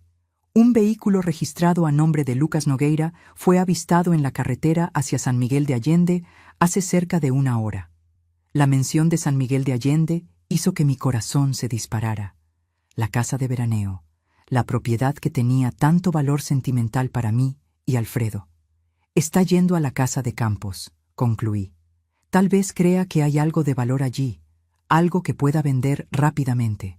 O simplemente está desesperado y sin opciones, sugirió Eduardo, buscando un lugar para esconderse temporalmente. La policía de San Miguel de Allende fue notificada, informó el policía. Están monitoreando la propiedad y las carreteras de acceso. El doctor Méndez, después de una breve conversación telefónica, se volvió hacia nosotros. Hablé con el delegado responsable del caso. Sugiere que usted se quede en un hotel bajo protección policial hasta que Lucas sea capturado. La idea de otro escondite, otra cama extraña, más días viviendo con miedo, me causó una súbita ola de indignación. No, yo no continuaría huyendo. No permitiría que Lucas robara también mi dignidad e independencia. No, respondí firmemente, sorprendiéndome a mí misma con la determinación en mi voz. Basta de esconderme. Voy a San Miguel de Allende. ¿Qué? Exclamó Eduardo, choqueado. Pero es exactamente hacia allá donde Lucas está yendo. Precisamente, respondí, una nueva resolución creciendo dentro de mí. Es hora de enfrentar a mi nieto directamente, en territorio que conozco, que significa algo para nuestra familia. Es extremadamente peligroso, argumentó el doctor Méndez. Lucas está acorralado, desesperado. La policía va a capturarlo, solo necesitamos esperar. ¿Y si destruye la casa antes de eso? Aquel lugar contiene las últimas memorias intactas que tengo con Alfredo. No permitiré que Lucas las profane como hizo con esta casa. Eduardo y el doctor Méndez intentaron disuadirme, presentando argumentos racionales sobre seguridad y procedimientos. Pero por primera vez, desde que todo había comenzado, me sentí completamente segura de mi camino. Voy a San Miguel de Allende, repetí con finalidad. Con o sin ustedes. La policía ya está allí. Estaré segura. Pero necesito estar presente. Necesito ver esto terminar con mis propios ojos. Tras más argumentos, finalmente estuvieron de acuerdo, con la condición de que yo estuviera estrictamente bajo supervisión policial y no intentara confrontar a Lucas personalmente. Acepté los términos, aunque en mi interior sabía que, cuando llegara el momento, haría lo que mi corazón determinara. 3 horas después, nuestro coche subía las carreteras sinuosas de la sierra, en dirección a San Miguel de Allende. El paisaje era bellamente incongruente con el drama que estábamos viviendo. Montañas verdes bajo un cielo azul cristalino, el aire cada vez más fresco a medida que ganábamos altitud. La policía confirmó que el coche de Lucas está en la ciudad, informó Eduardo después de recibir una llamada. Pero aún no localizaron exactamente dónde está. Está en la casa, respondí con una certeza que no podía explicar. Es hacia allá donde vamos, y es allí donde todo terminará. A medida que nos acercábamos al destino, sentía una extraña calma instalarse. Después de días de miedo e incertidumbre, finalmente estaba tomando las riendas de mi propia historia. Fuera cual fuera el resultado del enfrentamiento inminente con Lucas, yo lo enfrentaría de pie, no más como una víctima asustada, sino como la mujer fuerte que Alfredo siempre vio en mí. La carretera serpenteaba entre araucarias centenarias. llevándonos al encuentro que cambiaría para siempre el significado de la palabra familia en mi vida. La carretera a San Miguel de Allende me traía memorias contradictorias a cada curva. Recordaba los viajes con Alfredo, el sonido de su risa cuando yo expresaba nerviosismo en las partes más empinadas del trayecto. Recordaba también a Lucas niño en el asiento trasero, preguntando cada 5 minutos si ya habíamos llegado. Tantos recuerdos felices, ahora manchados por lo que estaba por venir. Doña Isabel, habló Eduardo interrumpiendo mis pensamientos. La policía estableció un perímetro alrededor de la casa. Confirmaron que hay alguien allí dentro, probablemente Lucas. Quieren que paremos en el puesto avanzado que montaron a 2 kilómetros de la propiedad. Asentí silenciosamente. A cada minuto que pasaba, la realidad de la situación se hacía más clara y dolorosa. Mi nieto estaba acorralado, acosado como un animal herido. Y los animales heridos son impredecibles. En el puesto policial improvisado, una furgoneta estacionada en un arcén de la carretera, fuimos recibidos por el teniente Ribeiro, un hombre de mediana edad con expresión seria y postura que evidenciaba sus años de experiencia.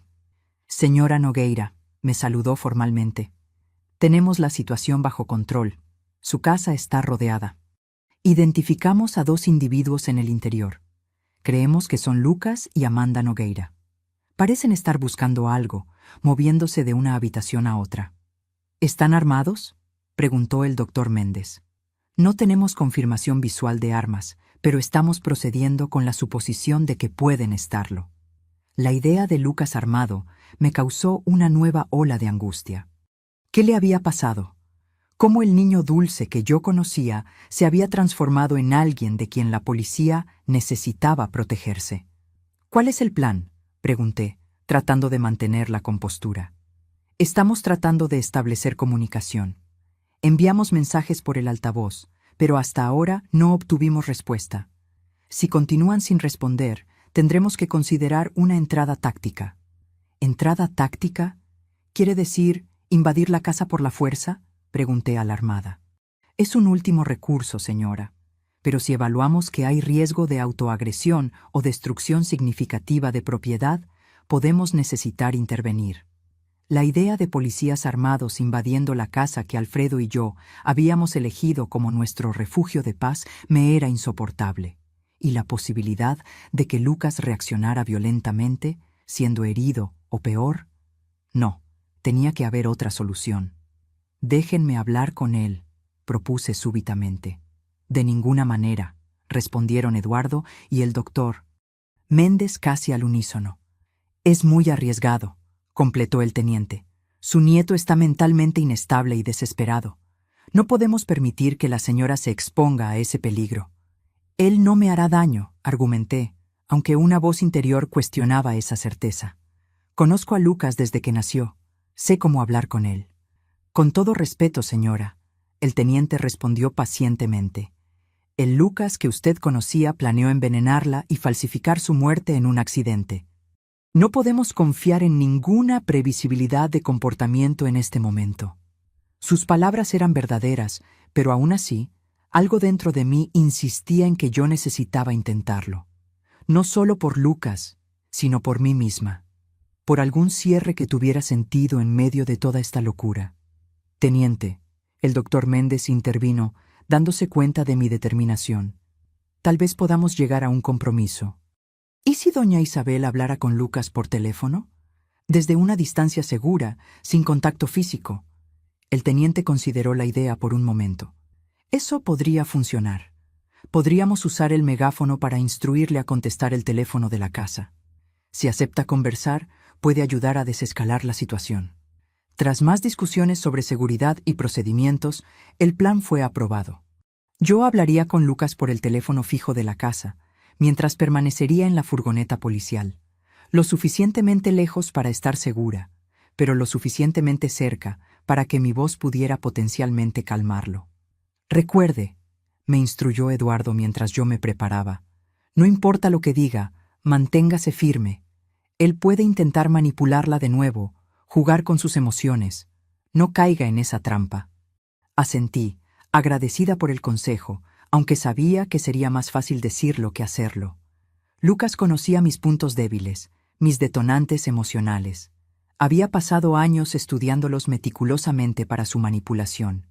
El teniente usó el megáfono para comunicarse con la casa. Lucas Nogueira, sabemos que usted y Amanda están allí dentro. La casa está rodeada. No hay salida. Su abuela quiere hablar con usted por el teléfono de la casa. Conteste cuando suene. Hubo un largo momento de silencio. Entonces, una de las cortinas de la sala se movió ligeramente. Alguien estaba observando. El teniente marcó el número de la casa. Escuchamos el tono en el aparato de comunicación 1, 2, 3 veces. En el cuarto tono, alguien contestó, pero no habló nada. «¿Lucas?», llamé, la voz más firme de lo que esperaba. «Soy yo, abuela». Silencio por algunos segundos, luego, «¿Qué quiere?». La voz de Lucas sonaba extraña, tensa, casi irreconocible. «Quiero entender, Lucas. Quiero saber cómo llegamos a este punto». Una risa amarga vino del otro lado de la línea. «¿Cómo llegamos a este punto? Usted realmente no lo sabe, ¿verdad? Siempre viviendo en su burbuja, su mundo perfecto con el abuelo, sin ver lo que pasaba a su alrededor». «¿De qué estás hablando?». «Estoy hablando de cómo ustedes dos siempre fueron la pareja perfecta, los abuelos ejemplares. Todo el mundo adoraba a Alfredo e Isabel, los bondadosos, los generosos. Pero nadie veía lo que pasaba cuando las visitas se iban». Sus palabras me confundieron completamente. «Lucas, no entiendo lo que estás diciendo. Siempre te tratamos con amor». «¿Amor?». Él prácticamente escupió la palabra. «¿Así lo llama? ¿Sabe cuántas veces mi padre lloró por culpa de ustedes? ¿Cuántas veces volvía destrozado después de visitar a los padres ejemplares?». «Roberto». Lucas estaba hablando de mi hijo, su padre. Un dolor agudo atravesó mi pecho. «Tu padre tenía problemas, Lucas. Intentamos ayudarlo de todas las formas posibles». «Problemas que ustedes crearon», gritó, su voz temblando de rabia. «Siempre cobrando perfección, siempre comparándolo con los hijos de los demás. Nada de lo que hacía era lo suficientemente bueno para el gran Alfredo Nogueira, ¿verdad?». Las acusaciones me golpearon como bofetadas. Era verdad que Alfredo había sido riguroso con Roberto, esperando excelencia en todo. Pero eso era amor, no crueldad. Queríamos lo mejor para nuestro hijo. Tu padre era amado, Lucas. Si él tenía esa impresión, era un malentendido. ¿Malentendido? Lucas se rió de nuevo, un sonido que me erizó la piel. «Es lo que siempre dicen, ¿verdad? Lo entendiste mal, hijo. Es por tu bien». ¿Sabe lo que mi padre me dijo antes de morir en ese accidente? Que estaba conduciendo borracho porque no aguantaba más intentar probar su valía para ustedes. Aquella revelación me golpeó como un impacto físico. Roberto había muerto volviendo de una fiesta. Su coche volcó en una curva. El informe indicó alto contenido alcohólico en la sangre. Lo habíamos atribuido a una irresponsabilidad, un error terrible. Jamás imaginé que pudiera haber algo más profundo detrás. «Lucas, eso no puede ser verdad».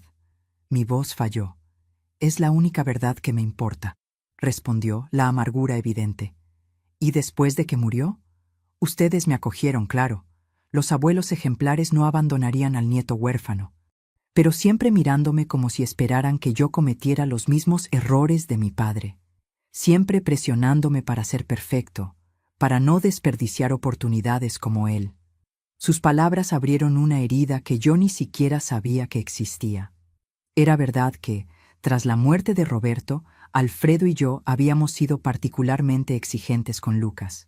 Queríamos que él tuviera todas las oportunidades que su padre, en nuestra visión, había desperdiciado.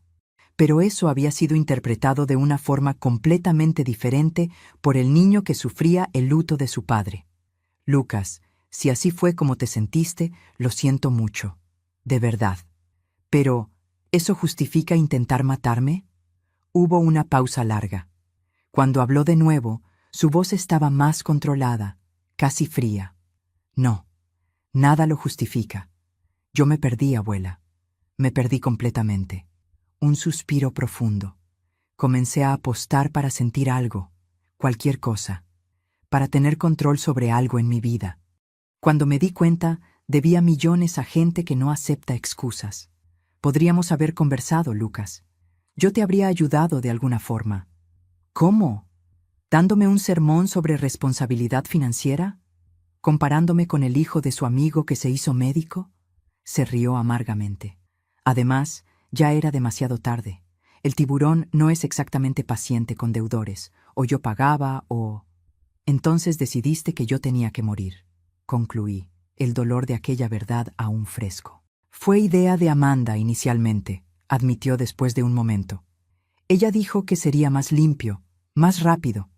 Una señora mayor, un accidente doméstico, nadie cuestionaría mucho. La herencia vendría a mí. Yo pagaría las deudas y seguiríamos adelante. La frialdad con que él describía el plan para asesinarme me dejó nauseada. ¿Cómo habíamos llegado a este punto? ¿Cómo no me di cuenta de la profundidad de la disfunción en nuestra familia? ¿Y ahora? ¿Cuál es el plan, Lucas? La casa está rodeada. No hay salida. Otra pausa larga. No sé. Sinceramente no sé. Vine hasta aquí buscando algo que pudiera vender rápidamente. Joyas, documentos de valor, cualquier cosa, pero no encontré nada útil. ¿Qué harías si lo hubieras encontrado? Pregunté, genuinamente curiosa. Intentaría negociar con el tiburón, ganar más tiempo. Pero ahora, su voz se desvaneció y de fondo pude escuchar lo que parecía ser Amanda llorando. Lucas, ríndete a la policía. Es la única opción ahora. Tal vez, con un buen abogado, considerando las circunstancias, tu sentencia pueda ser reducida. ¿Sentencia? Él se rió de nuevo, aquel sonido perturbador. Abuela, usted realmente no entiende, ¿verdad? El tiburón ya sabe que no voy a pagar. Incluso en la prisión me encontraría. Y sería mucho peor que cualquier cosa que el sistema penitenciario pudiera hacer. Un escalofrío recorrió mi espalda al darme cuenta de la gravedad de la situación. Lucas no solo estaba huyendo de la policía, sino de criminales que no jugarían según las reglas de la ley y el orden. Podemos protegerte, ofrecí, aunque sin mucha convicción. Testigo protegido, tal vez. Para eso yo tendría que entregar al tiburón, lo que sería básicamente firmar mi sentencia de muerte. Suspiró profundamente. No hay salida, abuela. Yo lo arruiné todo, completamente. Algo en el tono de su voz me alarmó. Era resignación, pero con un trazo de finalidad que me aterrorizó. Lucas, ¿qué estás pensando hacer? Estoy cansado, abuela, muy cansado, de huir, de mentir, de fingir que soy alguien que no soy. Lucas, escúchame, no hagas nada impulsivo. Podemos resolver esto juntos. ¿Juntos?, preguntó, y por un momento escuché al niño inseguro que había sido. ¿Después de todo lo que hice? ¿Después de haber planeado lo que planeé hacer contigo? Para mí, Lucas, respondí firmemente. Incluso después de todo, aún eres hijo de mi hijo. Aún llevo conmigo los recuerdos del niño que fuiste, del amor que compartimos. Hubo un silencio prolongado. Miré al teniente, que me hizo señas para que siguiera hablando, que lo mantuviera involucrado. Piensa en tu padre, Lucas, continué. Si lo que dices es verdad, si Roberto realmente se sentía inadecuado, no repitas su mismo error. No elijas un camino sin retorno. Usted no entiende, murmuró. Entonces ayúdame a entender. Ven a la puerta, sin el arma, y conversemos cara a cara, como familia, con todas nuestras fallas. Escuché la respiración pesada de Lucas del otro lado. Entonces, algo inesperado. ¿Usted realmente vendría aquí? ¿Después de todo? Sí, respondí sin dudar, ignorando las miradas alarmadas de Eduardo y del teniente. Si dejas el arma a un lado, yo iré a ti. El teniente cubrió el micrófono. Señora Nogueira, eso es extremadamente peligroso. No podemos permitir... Levanté la mano para silenciarlo. En ese momento era una cuestión entre abuela y nieto, una cuestión de familia. Sin trucos, Lucas, sin más mentiras. Solo nosotros dos, conversando honestamente por primera vez en años.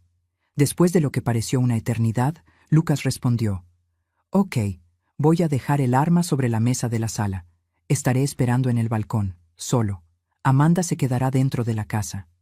Voy para allá, prometí, colgando el teléfono. El caos fue instantáneo. Eduardo, el doctor Méndez y el teniente comenzaron a protestar simultáneamente. «Es un suicidio», exclamó Eduardo. «Puede estar mintiendo sobre el arma», alertó el doctor. Méndez. «Absolutamente fuera de cuestión», declaró el teniente. «No pondremos a un civil en riesgo». Encaré a los tres con una determinación que no sentía hacía años. «Señores, agradezco la preocupación, pero esta es mi familia, mi responsabilidad. Si existe una posibilidad de resolver esto sin violencia, necesito intentarlo». «Doña Isabel», argumentó el teniente. «Él planeó matarla. Esto no es un desacuerdo familiar común. Estoy consciente de eso. Pero también sé que hay más en esta historia que simplemente maldad. Hay dolor, hay trauma generacional, hay cosas que necesitan ser dichas antes de que sea demasiado tarde». Después de más argumentos, llegamos a un compromiso. Yo iría a la casa, pero usaría un chaleco antibalas disfrazado bajo mi ropa. Policías quedarían posicionados estratégicamente, listos para intervenir a la menor señal de peligro. Y yo usaría un micrófono oculto para que pudieran escuchar la conversación. Cuando los preparativos terminaron, Eduardo sostuvo mis manos. «Por favor, tenga cuidado, no se deje manipular de nuevo». Asentí, conmovida por su preocupación genuina. «Seré cautelosa, lo prometo, pero necesito darle esta última oportunidad. No por Lucas, sino por mí misma». El trayecto hasta la casa me pareció interminable, aunque fueran solo 2 kilómetros. Cada curva de la carretera revelaba más del paisaje familiar. Pinos altos, el cielo azul de San Miguel de Allende, y finalmente, en la cima de una colina suave, la casa de madera y piedra que Alfredo y yo habíamos construido como nuestro refugio. Cuando el coche se detuvo a una distancia segura, respiré hondo y salí. Los últimos 100 metros serían recorridos a pie, sola. Sentía el peso del chaleco bajo mi blusa, un recordatorio constante del peligro que enfrentaba. A medida que me acercaba, vi a Lucas sentado en los escalones del balcón. Parecía más pequeño de alguna forma, encorvado, sin el aire confiado que siempre exhibía. Su rostro estaba pálido, los ojos rojos de quien había llorado recientemente. Me detuve a unos metros de distancia. «Lucas». Él levantó la cabeza lentamente. «Abuela, realmente vino. Dije que vendría». Un silencio incómodo se instaló entre nosotros. Tantas cosas que decir, tantas heridas abiertas, y ninguno de nosotros sabía por dónde empezar. «El arma está en la mesa», finalmente habló, haciendo un gesto vago hacia el interior de la casa. «Como prometí». Asentí, manteniendo distancia. «¿Qué te pasó, Lucas? ¿Realmente pasó?». Él pasó las manos por el rostro, un gesto que me recordó tanto a Roberto que mi corazón se encogió. Comencé a apostar en línea durante la universidad. Era solo diversión al principio, pequeñas cantidades. Luego gané en grande una vez, y aquella sensación no era como nada que yo ya había sentido. Control, poder, validación, todas las cosas que nunca sentí creciendo. Él se miró las propias manos como si pertenecieran a otra persona. Cuando comencé a perder, ya estaba viciado. Necesitaba recuperar el dinero, entonces apostaba más. Un ciclo sin fin. Conocí a Amanda en un casino clandestino. Ella trabajaba allí. Me ofreció ayuda especial con préstamos. Parecía la solución para todos mis problemas. «¿Por qué nunca pediste nuestra ayuda, Lucas? Alfredo y yo habríamos hecho cualquier cosa por ti». Él se rió amargamente. «Cualquier cosa excepto aceptarme como yo era. ¿Recuerda cuando reprobé cálculo en el primer año de la universidad? El abuelo no me habló por semanas. Dijo que yo era igual a mi padre, desperdiciando potencial. La memoria me golpeó como una bofetada. Era verdad. Alfredo había sido duramente crítico, creyendo que la severidad motivaría a Lucas a esforzarse más. Nosotros cometimos errores, admití. Muchos errores. Pero eso no justifica lo que planeaste hacerme». Lucas bajó la cabeza, las lágrimas finalmente cayendo. «Lo sé. No hay justificación. Cuando Amanda sugirió, yo debería haber rechazado de inmediato, pero estaba tan desesperado, tan aterrado. El tiburón había amenazado con romperme los dedos como primer aviso. Y cada día la deuda crecía más con los intereses.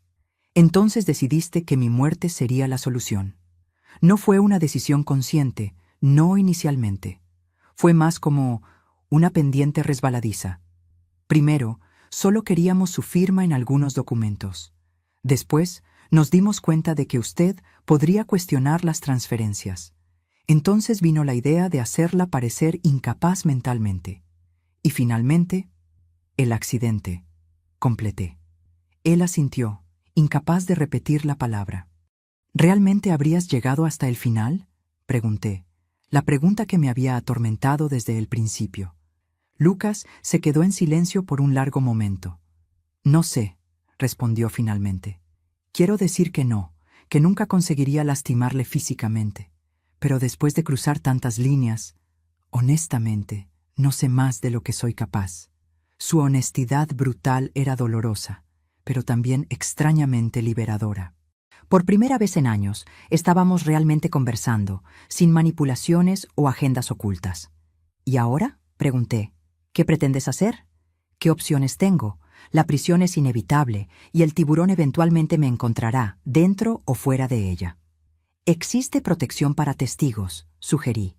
Si cooperas, denuncias al tiburón y a otros involucrados en el esquema de prestamismo. Lucas negó con la cabeza. Usted no entiende cómo opera esa gente. Tienen contactos en todos los lugares, incluso en el sistema penitenciario. No existe escondite seguro. Entonces, ¿cuál es tu alternativa? ¿El revólver del abuelo? Las palabras salieron más duras de lo que yo pretendía. Lucas levantó los ojos, el dolor evidente en su mirada. Parecía la única salida. Al menos sería rápido, en mis propios términos. Me senté a su lado en los escalones, manteniendo alguna distancia, pero lo suficientemente cerca para que él pudiera sentir mi presencia. ¿Sabe lo que diría Alfredo ahora?, pregunté suavemente. ¿Que soy una decepción? Lucas respondió amargamente. No, diría que coraje no es no tener miedo, sino enfrentar las consecuencias de los propios actos, por peores que sean. Vi algo cambiar en la mirada de Lucas, un pequeño atisbo del niño que él había sido, que admiraba y temía al abuelo en igual medida. Tengo miedo, abuela, confesó, su voz casi infantil. De todo lo que viene por delante. Lo sé. Y no voy a mentir diciendo que será fácil. Hiciste elecciones terribles, Lucas, y ahora necesitas enfrentar las consecuencias de ellas. ¿Usted me odia?, preguntó súbitamente. La pregunta me tomó desprevenida. Lo miré. El nieto que había planeado mi muerte, pero también el niño que había corrido a mis brazos cuando supo que su padre había muerto. ¿Cómo definir lo que sentía? No te odio, Lucas. Estoy profundamente herida, decepcionada y aún procesando la traición. ¿Pero odio? No. Tal vez sea el privilegio de ser vieja. Saber que los sentimientos son siempre más complejos que palabras simples como amor u odio. Él asintió lentamente, absorbiendo mis palabras. ¿Qué pasa ahora? Ahora te entregas a la policía. Cuentas todo sobre el tiburón, sobre el esquema de prestamismo. Asumes responsabilidad por lo que me hiciste. Y entonces, un día a la vez, intentas reconstruir algún sentido para tu vida. ¿Y usted? ¿Qué va a hacer? Miré a la casa que guardaba tantas memorias, algunas de ellas ahora manchadas para siempre, otras aún preciosas a pesar de todo. Voy a seguir adelante, reconstruir mi vida de la mejor forma posible. Quién sabe, empezar una fundación para ayudar a personas mayores víctimas de abuso financiero, o apoyar programas de tratamiento para adictos al juego, transformar este dolor en algo que pueda ayudar a otros. Un silencio se estableció entre nosotros, no totalmente cómodo, pero tampoco hostil.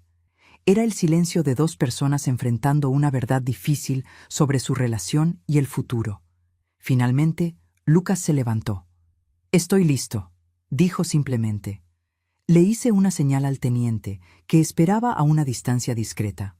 Él avanzó con 2 policías más, las armas bajadas pero visibles. «Lucas Nogueira», el teniente habló formalmente. Usted está detenido por las acusaciones de intento de homicidio, administración de sustancias nocivas, falsificación de documentos y estafa. Mientras lo esposaban, Lucas me miró una última vez. No había manipulación en sus ojos ahora, solo una resignación cansada y tal vez, pensé esperanzadamente, el primer atisbo de arrepentimiento genuino. Lo siento, abuela, dijo simplemente. Por todo. No respondí de inmediato. Algunas heridas eran demasiado profundas para ser curadas con simples palabras, pero asentí, reconociendo su pedido, incluso sin poder ofrecer todavía el perdón completo que él buscaba. Mientras lo llevaban a la patrulla, Amanda fue escoltada fuera de la casa por otras policías. Ella ni siquiera miró en mi dirección, manteniendo la cabeza baja, el rostro escondido por el cabello. Eduardo se acercó, poniendo un brazo gentil alrededor de mis hombros. ¿Está bien? No, respondí honestamente. Pero voy a estarlo. Miré la casa de Campos una última vez antes de darme la vuelta. Ella representaba el pasado, con sus alegrías y tristezas, verdades y mentiras. Ahora era hora de mirar hacia el futuro, por más incierto que pareciera. En los meses que siguieron, muchas cosas cambiaron. Lucas y Amanda fueron juzgados y condenados. Él a 12 años de prisión, ella a 8, por ser cómplices en el intento de homicidio y en los fraudes. Las evidencias eran abrumadoras, y la confesión de Lucas, aunque tardía, ayudó a aclarar el caso. Más sorprendente fue la operación policial desencadenada por la información que Lucas proporcionó sobre el tiburón. La investigación reveló una red de prestamismo que se extendía por 3 estados, con ramificaciones en casas de apuestas clandestinas y lavado de dinero. El tiburón fue arrestado junto con decenas de asociados, desmantelando una de las mayores organizaciones criminales del país. En cuanto a mí, mantuve mi promesa. Con parte del dinero de la cuenta suiza, creé la Fundación Alfredo Nogueira, dedicada a la protección de personas mayores contra abusos financieros y a la concientización sobre la adicción al juego. Irónicamente, la tragedia personal, que casi me cuesta la vida, ahora servía para salvar a otras. Eduardo se convirtió no solo en un amigo cercano, sino en un aliado invaluable en la administración de la fundación. Su experiencia financiera y su compromiso con la ética lo hacían el socio perfecto para esta nueva jornada. Visité a Lucas en la prisión 3 meses después de su condena. Fue una conversación difícil, cargada de emociones contradictorias. Él parecía diferente, más delgado, más callado, los ojos sin el brillo manipulador que yo había aprendido a reconocer. «Estoy en terapia», me dijo, descubriendo cosas sobre mí mismo que nunca quise enfrentar. No prometí visitarlo regularmente, ni ofrecí un perdón fácil que no sentía verdaderamente. En cambio, ofrecí algo más valioso: honestidad. No sé si algún día nuestra relación será lo que fue, Lucas. Algunas traiciones son demasiado profundas, pero no cerré completamente la puerta. El tiempo dirá lo que será posible reconstruir. A veces, cuando despierto en mi nueva casa en Ciudad de México, más pequeña pero más acogedora, todavía siento un momento de pánico, recordando aquel mensaje en la playa que lo cambió todo. Pero entonces respiro hondo y recuerdo que aquel mensaje, por más doloroso que haya sido, también me salvó. A mis 67 años, descubrí que familia no es solo sangre y ADN. Es confianza, respeto y elecciones diarias de amar y proteger. La familia que tengo ahora, los amigos de la Fundación, Eduardo, incluso algunos de los ancianos que ayudamos, fue elegida y construida conscientemente, no simplemente heredada. En cuanto a la casa en Campos, decidí no venderla ni abandonarla.